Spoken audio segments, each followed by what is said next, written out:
একদা তুলসী দাস জাহ্নবীর তীরে নির্জন শ্মশানে সন্ধ্যায় আপন মনে একা একা ফিরে মাতি নিজ গানে হেরিলেন মৃত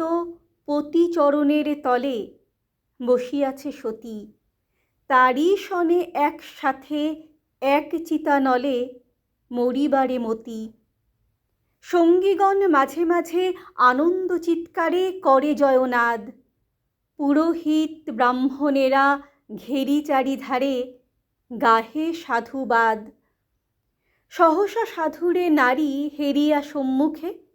করিয়া প্রণতি কহিল বিনয়ে প্রভো আপন স্ত্রীমুখে দেহ অনুমতি তুলসী কহিল মাতো যাবে কোনখানে এত আয়োজন সতী কহে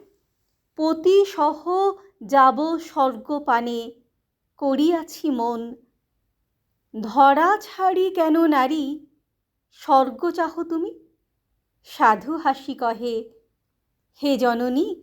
স্বর্গ যাঁর এ ধরণী ভূমি তাহারই কি নহে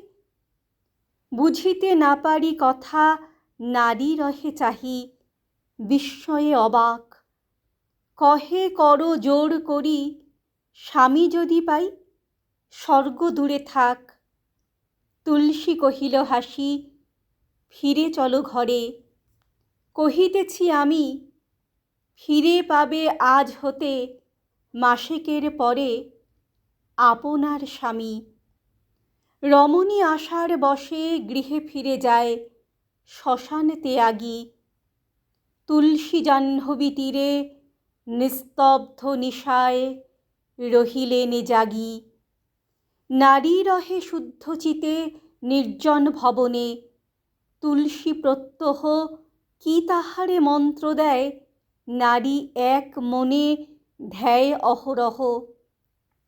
1 মাস পূর্ণ হতে প্রতিবেশী দলে আসি তার দ্বারে শুধাইল পেলে স্বামী নারী হাসি বলে পেয়েছি তাহারে শুনি ব্যগ্র কহে তারা কহ তবে কহ আছে কোন ঘরে নারী কহে রয়েছেন প্রভু অহরহ আমারই অন্তরে নারী কহে রয়েছেন প্রভু অহরহ আমারই অন্তরে।